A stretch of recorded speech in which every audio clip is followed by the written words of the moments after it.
Here we are, we're back on location in Berlin, Germany. This time... Bexar. What? Inside joke. So that was good. So yeah, but we know that coming up soon, we have the new Avatar movie. I'm not sure what the subtitle is. Avatar 2... Potato Farmers. Potato Farmers. So that is coming out soon. It's supposed to be a pretty big movie. They shot the second two movies, one after the other, in Idaho. And so they're just going to be coming out. You know, they could be a flop, could be a huge boon to the career of James Cameron, but we will see. Looks like you. This is your avatar. So, in anticipation of it, we watched Avatar again. And now both of us are pretty much... I mean, we're experts by now. Yeah, we've seen it twice. We've seen it twice. Two whole times. This last time, I was a bit distracted. I didn't see much of it. But the first time, it was in the theater about 10 years ago. With 3D glasses. With 3D glasses. So, yeah, we should have all the information necessary to perfectly apprise the value of this particular movie. So, to start off, who's the lead? Let's go through some of the characters. The Captain Sullenberger. Captain Sullenberger was the lead character. Wait, Captain Sullenberger? Yeah. He was the lead character who had the disability. Yep. And had the twin brother. Yep. Yeah, his twin brother quit his job to love his girlfriend for a long time. To love her a long time. Yeah, so that was Captain Sullenberger's main arc. Or his brother's main arc, the twin.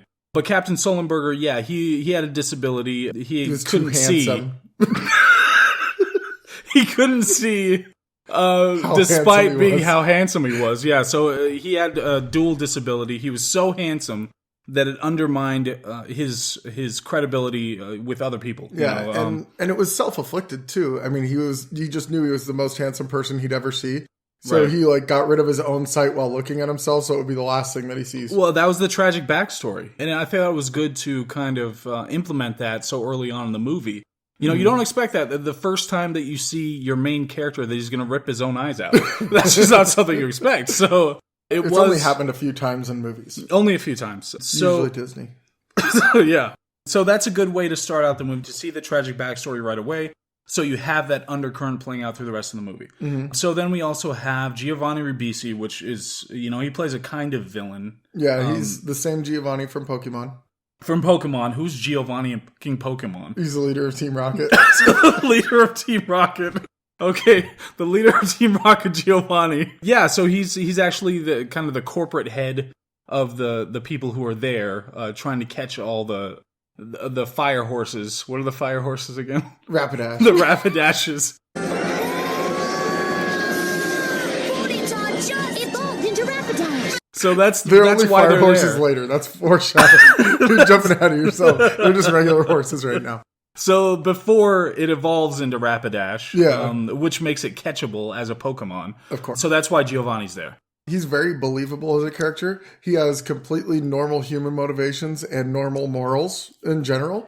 And the way he interacts with people is completely believable. Yeah, for sure. In the movie, obviously, he's actually animated. It's 2D hand-drawn animation. So you'd think that it would clash, but I think they actually meshed it pretty well. Yep.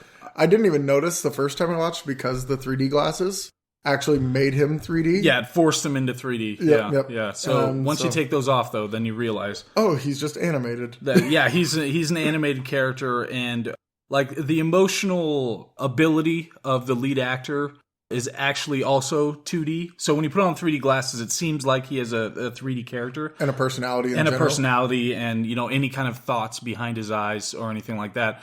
But once you take off 3D glasses, you realize he's totally two-dimensional and doesn't have any of that. Yeah. He's just kind of a dull, stupid, not very bright, uninteresting actor who doesn't have much chops or intelligence. Yeah, I think that was really honest, I guess. What's his name again? What's that guy's name? Sully. No, not the character. What's the actor's name? Because I actually liked him in Clash of the Titans, the remake. Did you see that? Oh, probably. There's Clash of the Titans and there's War of the Titans or something like that. Sam Worthington. Raimi Worthington. Yeah, so he was He was actually, like, his acting was actually pretty decent in both of those. Yeah. And they got trashed by the critics, but I thought they were actually pretty decent movies. They're pretty well structured. They were interesting. They had legitimate conflicts between the gods and all that kind of thing. I wish they did that instead of Avatar. It might have been, it might have helped. We had Jake Sully. We had Giovanni in his 2D, animated style. We have Captain Lieutenant Crunch. Ripley. Oh. Who's Captain? Oh, Captain Crunch, the main villain. Yeah, Captain yeah. Crunch. Yeah, he's the dangerous one. He's the one who has a strong military background. You can tell from the hat and the peg leg. He's been through a lot of conflict. Yeah. Yeah. Well, and I mean, like, he's just so hungry the whole movie, and people keep taking his crunch berries, and he thinks his tree has so many crunch berries under it, he will do anything to get them. Well, it's just the definition of hangry. That's what underlies the conflict, is that for most of the movie you think that it's just the greed of Giovanni, trying to get his Rapidashes that is what is leading to the conflict. But then you find out that many of the natives actually stole the crunch berries. That was what started the whole thing, and that's why Captain Crunch was there. I thought that was good. It was a good turn by the time we get there. So yeah, we've got a whole setup here of really quality characters that are in conflict. Ripley. Can't forget Ripley. Yeah, and Lieutenant Ripley, so she's there too. She, obviously it's a clone of Ripley, because she had died in the previous movie. But so it's her clone that shows up, and she's got a role in this. She's trying to train Jake Sully and Nerd Guy how to work these avatars. And generate donations for her college. Yeah. But they have a large endowment, so I thought there wasn't enough stakes, because it was Stanford, and because I don't see what they're going to actually do with stakes. Like, they generally need money as opposed to slabs of meat. Yeah. So she also wanted the Rapidashes. Yeah, so she wants some Rapidashers too. Yeah, so it's all, the stage is set. There's a lot here to work on. All this is your fault. I need your help.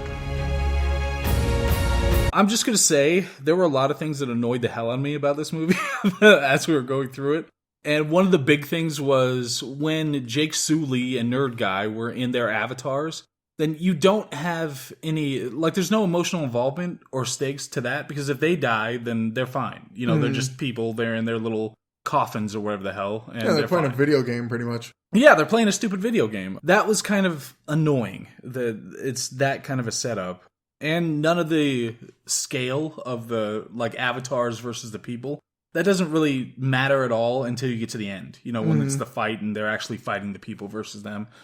So that was pretty annoying too, because you don't really do much with it. And throughout the whole movie, the world building, it's like they don't set up anything. It's not like they set up, this is how the world works, and then those things come into play in a reasonable way as you go along through the story. They just add the stuff in as they want to. Yeah, as it's happening, they're just, okay, new thing, whatever, just take it. Oh, he's stuck in the dark and he's running around with this fire. It's like, oh, now that she saved him. Turns out the whole forest is all a bunch of light bulbs inside inside the freaking leaves. light bulbs. And, now we have to go catch these things. And, there's a special these things that you have to catch too. And, with the flying deals or whatever. And the entire movie just reeked of somebody that's, like, never left the city on what they think tribal culture would be like. Yeah. In the most racist way possible. And they think they're being creative about it. It kind of seems that way. But to get more into specifics, obviously, because we're such experts on the thing. So we have Sam Worthington, who is, initially Captain Crunch isn't really doing anything too crazy. He's just looking for his crunch berries. He's trying to get some intel on where they are. Sam Worthington's character, he gets to use the avatar for the first time, and he's hopping around and getting used to it. And serendipitously runs into, the natives. So this is where Daniel Day-Lewis comes in. And he's the brother of the main girl. Of course. Yeah. The main girl, Navi from Legend of Zelda. Yeah, Navi from Legend of Zelda. She goes, hey. Isn't that the fairy? Yeah.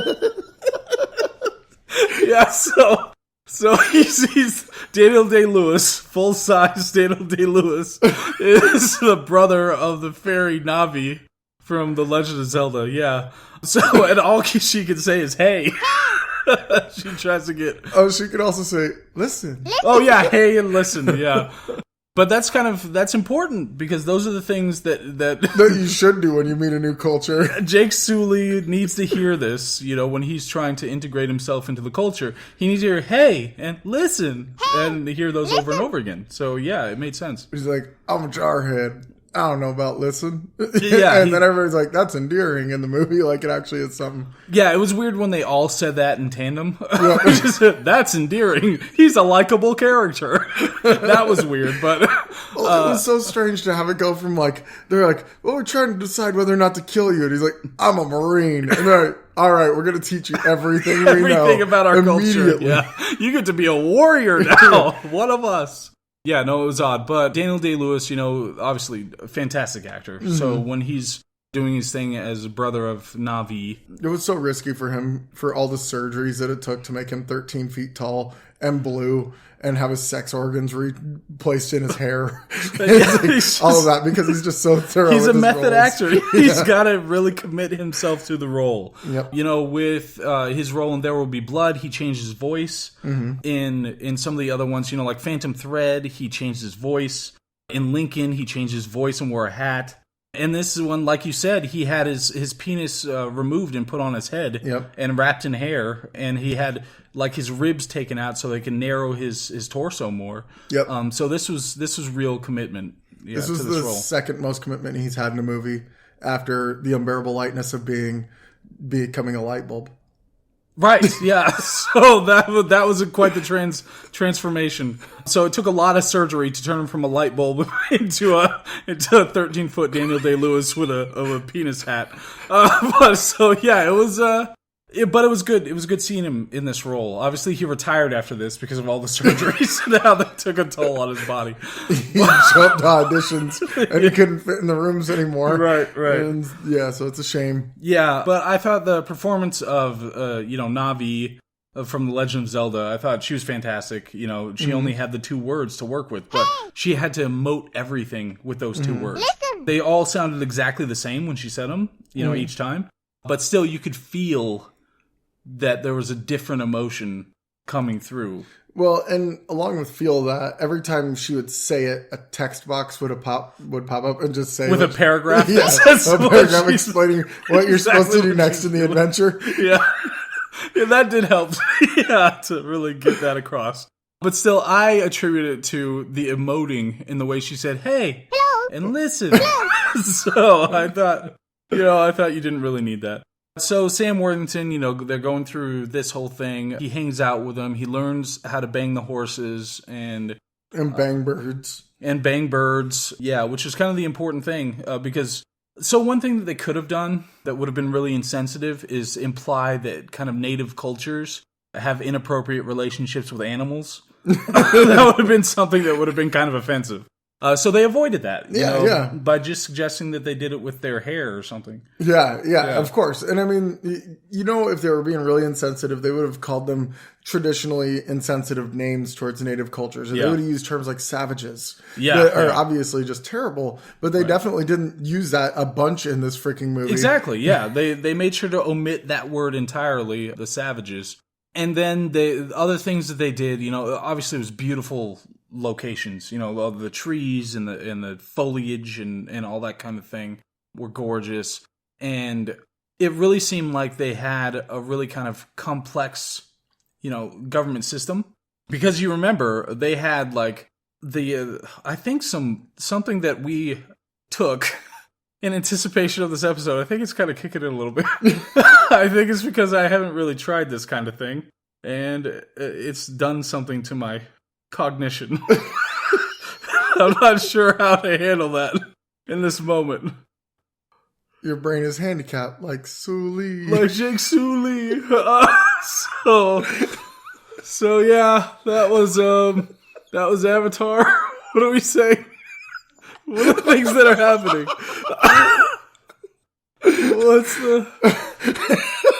Will you continue with the story? I like this. This is fun.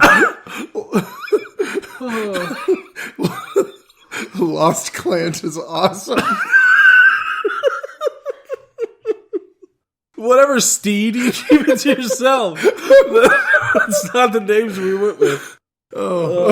So, all right, so we could proceed maybe to his training montage where, like, most of the training consisted of jumping through branches, and that's their way of life. That's there wasn't, like, culture. It was just, like, whenever you need magic to happen, we'll all chant near trees, and then we jump through branches, and we bang horses and birds. I like the idea of that all their training is jump through those branches, all right?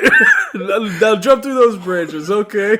And he's like, I'm bad at it at first, and then it's like, all right, I'm pretty good at it now. He's good at jumping through branches. Yeah. And I thought it was kind of insensitive and a little bit confusing. So when they pick their first bird to bang, it's supposed to be like a mate for life. So they find this bird, and he like goes through this whole ceremony. He finds this bird, he like bangs it, and it's like, oh, now they're connected forever. They're like, bird person married. Yeah. And then after that, when everything goes to shit, he's like, oh, it would be great if I just cheated on my bird with a bigger bird.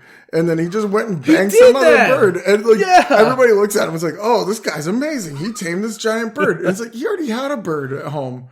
He had a bird at home and he's going trolling for more birds? Yeah. Just because that was like a redhead? Yeah. That was it had a whole red body and everything too. Well, yeah, the red body, but still. He liked big girls.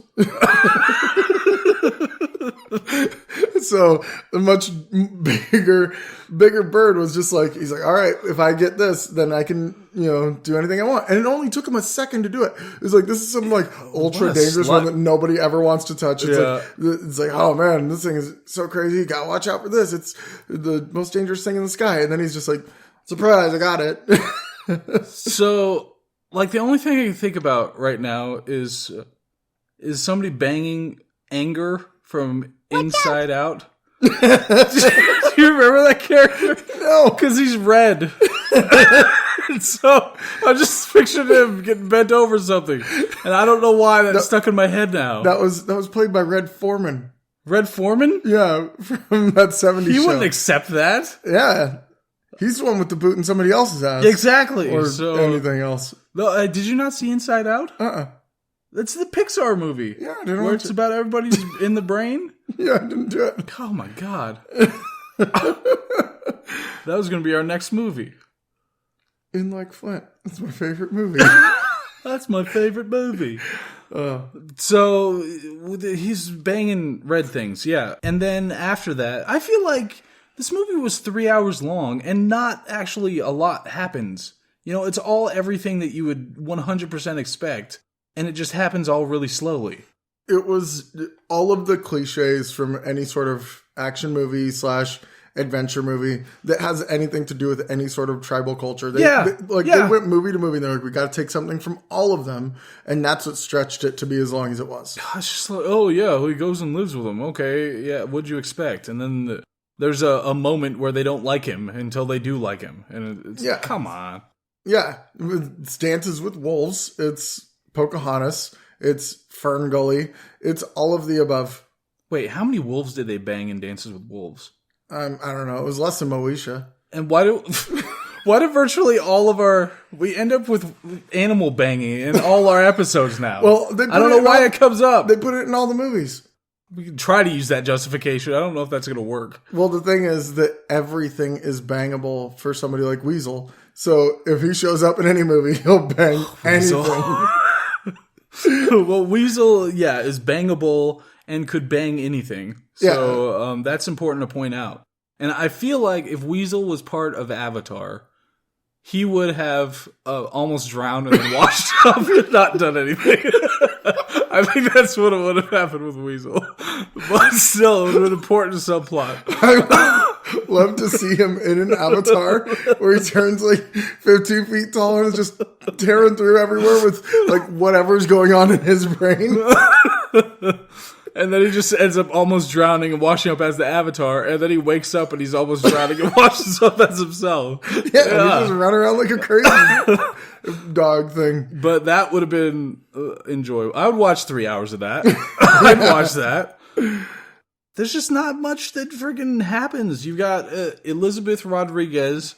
I don't think that's right. Michelle Rodriguez. You've got her. She flies planes or whatever. But you don't know Like, they didn't set up an actual backstory for the character. They pretended to have a backstory for the character just because he had a disability of not being able to see and being too handsome. Well, and they typecast all of these, like, characters, like the actors themselves, as the characters that we know from other movies. So it's like, obviously, she's the rebellious badass soldier that will end up doing the right thing. And she does that in all of her movies. So when they put her in that, she doesn't need to say a freaking word. We know what she's going to do. Yeah. And it's like the Captain Crunch. He just looked evil. He had the scar on his face. Yeah, everything he was saying was just like way over the top, rah. Like, it was the moment you saw him, when you originally saw the movie, you were like, he's going to betray and have to be the one you have to defeat and all that stuff. Yeah, and you knew that, like, Giovanni from Pokemon, all he cared about was money. He had no outside motivations other than just that. Rapidashes. Yeah, other than his Rapidashes. Yeah. There's too much of that. And like I said, they tried to smuggle in the backstory for Sam Worthington by, he has a disability and his brother died. But really that stuff has no nothing for the rest of his character. A personality trait. Yeah, it's not. That's what's... You still have to establish it, how it affects him and what it does to him and all that stuff. A great example is House. Yeah. He had a disability, and that was something that explained aspects of his personality. It made perfect sense how it affected him. Yeah, and it's like, that would be one thing if it showed how, him gouging out his own eyes because he's too handsome. Yeah. Like, explained how he acts as a person. The only thing they tried to do was say, oh my gosh, look how much fun he has running around because, he can see and he's not that handsome anymore. But look, he's running around and bounding and stuff. But that's all they did with it. It didn't have anything else to do with anything for the rest of the movie. Well, and then his romantic side with Navi was never like developed. It was just assumed from the second that they saw each other. It's like, main character meets main girl, so of course they're gonna main bang. Main bang, yeah. We get that main bang. I mean main like hair mane. That's what they did. Did you get your mane? You have to put those on. Put your hair on. And connect those together. That's how they bang. Stick my ponytail in your ponytail. Yeah. Obviously, the sex scenes were a little odd because he just shoved the little fairy right up in his... And that's how they had to do it because it's just a tiny little fairy thing. Yep. So it was a little weird. But you get through those, and... they have the rival, her brother, who's like, I don't like you, to start out, like, I'm the rival person or whatever. Obviously, it's Daniel Day-Lewis, so he does a good job with it, but still, obviously it's going to come around. And where he's going to be like, all right, I respect you now. Yeah, I accept you into our group. Like, you've earned a spot with us. Yeah. So, I would just throughout the movies with the, on the handsome thing. Yes, I agree.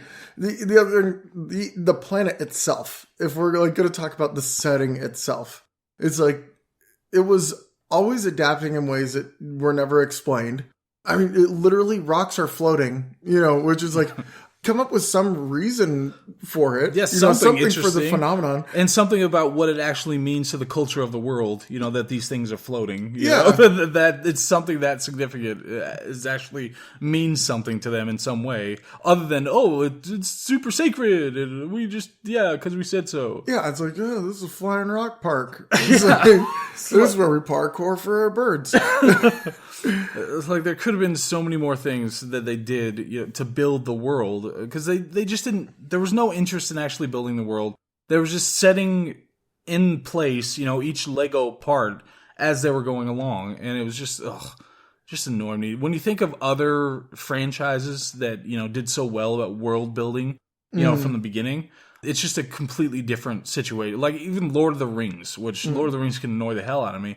But when you watch just the beginning of that, all the world building is done so exceptionally well. You understand the players, you understand the different parts of it, you understand the culture of different, tribes within the world, and it has different characters acting in different ways based on where they came from.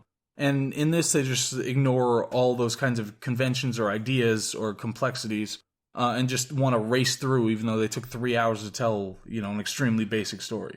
Well, it was almost as if we saw the storyboard for this movie, it would just have 5 points in which there's some sort of change. Yeah. Where it's like, arrive on weird planet.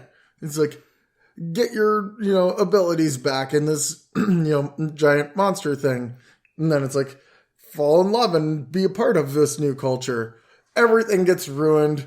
Oh, you go back and save it all. Yeah, and then it was just, he just funneled in whatever he wanted that would look pretty in between. Right. And he knew that, like, having the 3D technology that he had at the time to, force feed on every scene, that's all that mattered. Yeah, it was going to be a blockbuster hit just because of its looks. Yeah, it was a theme park movie. You know, like Scorsese talked about. It was that some of these movies now are just like a theme park ride or a roller coaster that you're going on. It's not like a work of art or film or something that, does any of those things anymore. It's just a theme park ride. There's nothing in the movie that added to movies as a whole. No, yeah, I had nothing or to say about storytelling. that. Yeah. It's like, whereas a lot of movies will have some aspect to them that will be something new that you're experiencing or some new way that you're experiencing something you've experienced before.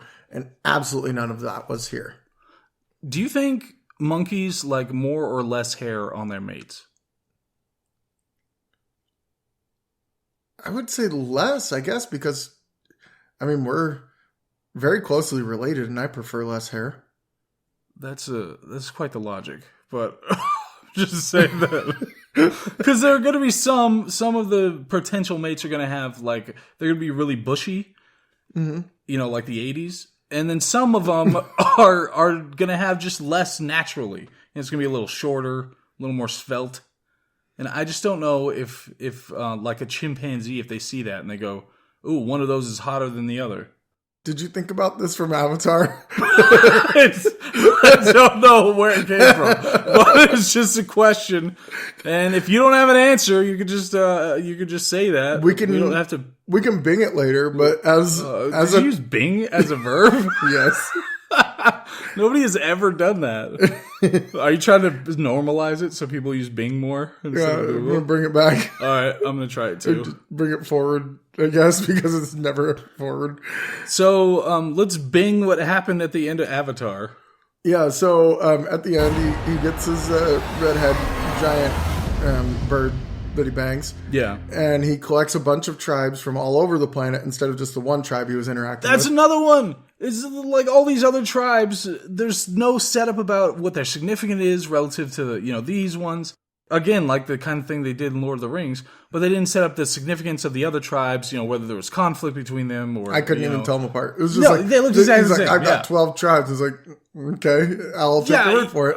Even in frickin' what's it called? The Panther one, Black Panther, even in there, they set up other tribes and their interests relative to the main tribe. And conflicts that exist between those tribes.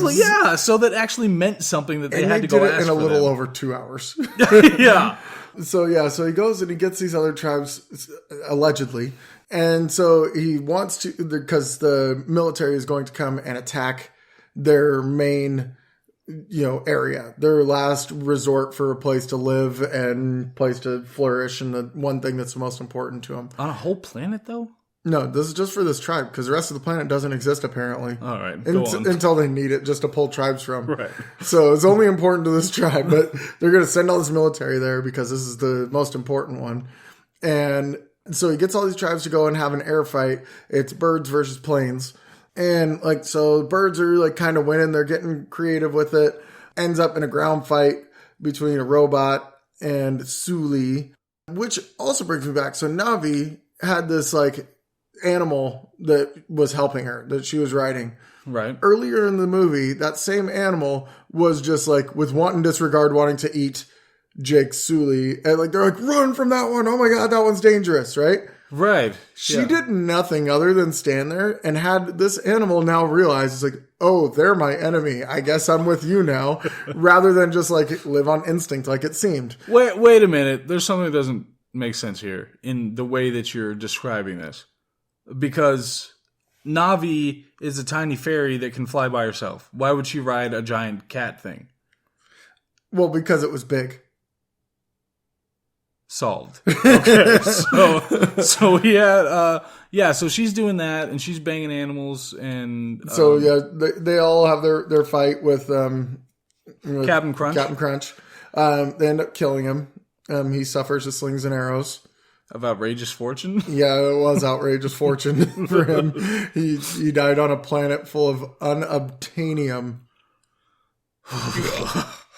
That is shockingly stupid. I hesitated to even mention it, but it's just so bad. I know, I thought we were going to get through it without having to go there. But yeah, so Captain Crunch, though, he dies? Yeah, he got shot with arrows. Yeah, shot right? in the chest. Yeah, all right. So after that, they apparently at some point they figured out how to like transfer people from being humans normally to being their giant blue forms. So Sully decides like, I'm going to be a blue dude now forever. And they kick all the humans off the planet. Why would they have an ability to do that when they didn't know that they were sending people into weird avatar bodies? So they did, because they called them dreamwalkers. So they've run into them before, but they usually just kill them. So, but they didn't like them before, but they still wanted the ability to be able to transfer them into the giant bodies? I feel like the transfer was used for when they would change cell phone carriers before, and they would transfer all that data, and they were just curious if it would work on people and avatars, and it did. So they still had like an undercurrent of not liking the weird fake avatar people because they thought, oh, well, maybe they'll just get, totaled. Maybe they'll send us a warrior so we can tell them literally all of our secrets. This idiot stranger. I don't know. It's weird. But yeah, so they succeed, right? They just transfer him and now he's full. Yep. I just don't, okay. Now he's trans. Does it really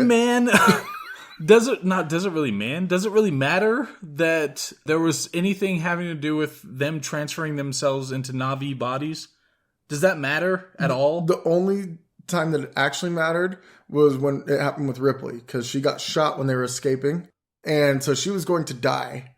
And so like her human body was dying, and the only way to save her was to transfer her into her avatar body. But still, that's a goofy thing, because she could have just been, running and shot, and they just extract the bullet and stop the bleeding, and she would survive. But what I'm saying is that, like, functionally, do you need that element of the story?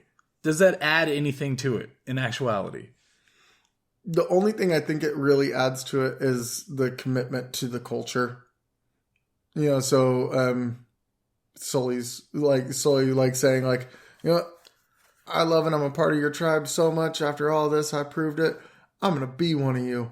It was... But that's what I mean, because you could do the same thing, like Dances with Wolves. He danced with those wolves a long time. Became a wolf? Yeah, he twerked, he did the Charleston, and he boogied down. Is that a dance? I don't think it's a dance. And he did the nay-nay. I think that's a thing.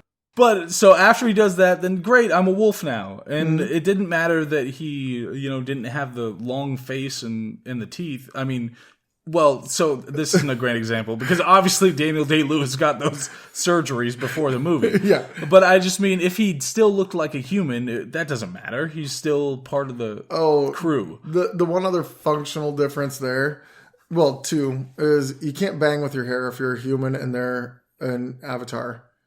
So if he wants to keep banging Navi, then he's going to have to do it. Sure. The other thing is that humans can't breathe the air on that planet. They had to put the masks on every time the human was out there. So it's like, if I'm just going to live here forever, I don't want to have to wear a mask all the time. I just feel storytelling-wise that it's an artificial, like, additional element that doesn't actually have any storytelling utility. It's not interesting, that being an aspect of the movie. I think just the fact that, like, between the actual avatars and humans, there were so little biological differences in like the way that they were structured. Like their fingers or the eyes, nose, mouth was all in the same spot. Their limbs functioned in the exact same way. Right. They're just like, we need to come up with something else that's different about these aliens. Because it was like Star Trek when they would like give them weird ears, and it's like they're a whole nother race. Yeah, exactly. It's like this one, they're really tall. It's like, not enough. It's like, this one's got gauges in her ears. It's like, well, kind of, but it's still not there. It's like, blow it. Yeah, they can't breathe. It's like, all right, fine. That's enough. I meant blew it. Yeah, blew it. You make it blue. Yeah. That's what I meant. So we have, damn it, you were saying awesome things. And then I had a thing to also say to that. That's how this functions. And now all I can think of is that there's a blues guy. Is it the Inside Out one getting banged again? No, it's the blue dog thing that teaches children stuff. The Blues Clues. The big blue dog. The Blues Clues is all I can think about now. Mm-hmm. And because they're all blue. Mm-hmm. I wonder how he would do in this world. He'd probably do great, I'd imagine. He'd fit right in. Just because of his inquisitive nature? Yeah, and because that type of person loves to get down with animals. Right, according so to James Cameron. He'd get hella fondled. Because they'd think he was one of them anyway. Lots of cuddles. Oh, maybe Clifford would have actually done better here because he was already giant. Yeah. So he would have fit in. Yep. He would have died because he couldn't breathe, but still. Would have been a short movie. Yeah. He shows up, the door opens, he goes, falls over. And all the Avatar people are like, do we transfer him into another one, or what are we doing? Oh, man, that would be... They transfer him into one of those hammerhead buffalo. And then he's like, oh, this sucks. I'm fat now. Clifford, the big blue hammerhead buffalo. And those would be the next books in the series. They missed out. Yeah, they did. That could have been a good one. So, the other thing that I wanted to mention, too, that I was thinking was, like, so the similarities between a bunch of movies that everybody makes, the Dances with Wolves, Pocahontas, Ferngully, all that. It's like, How to Train Your Dragon needs to be thrown in that mix, because they all get their dragons, and, like, they fly them pretty much the same way, but this time they bang them. And it's just so annoying that, like, they just took all of these other movies that, like, had, like, okay ideas. They weren't even, like, crazy ideas. They were just, like, on paper, this makes sense for my world. And they just, like, crammed all of those into a world that didn't make sense. Yeah. I mean, it looked nice. I could say that. When they were in the forest and doing the things, when they were finding chests and descending in dungeons to defeat giant spider things, that looked nice.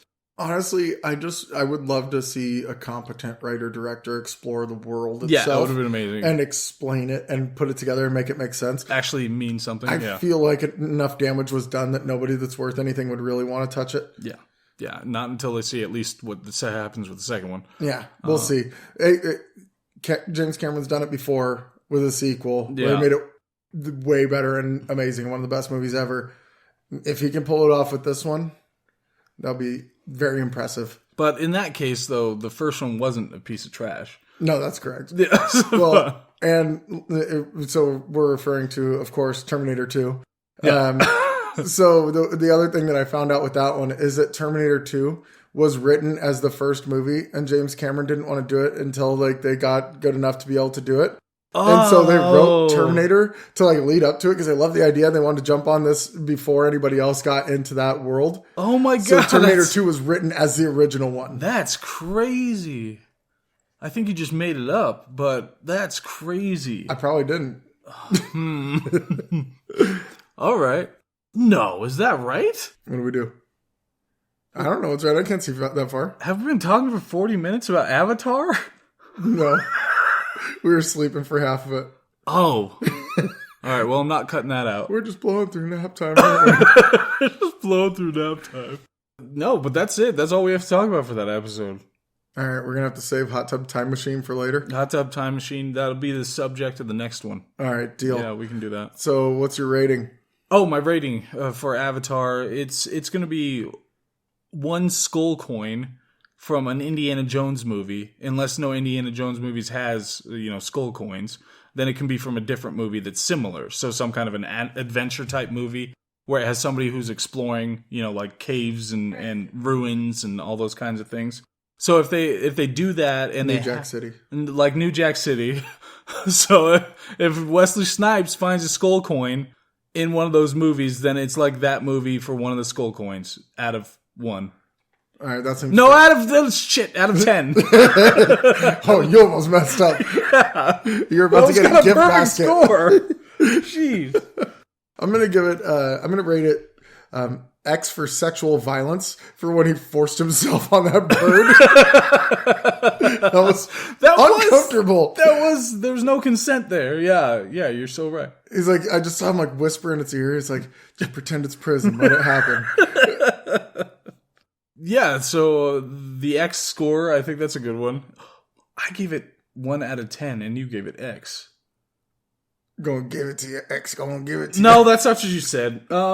So that's the end of Ava Stupid. And what's the next one? I don't ask you that. Do you want to say bye? No, you don't. We're just gonna go.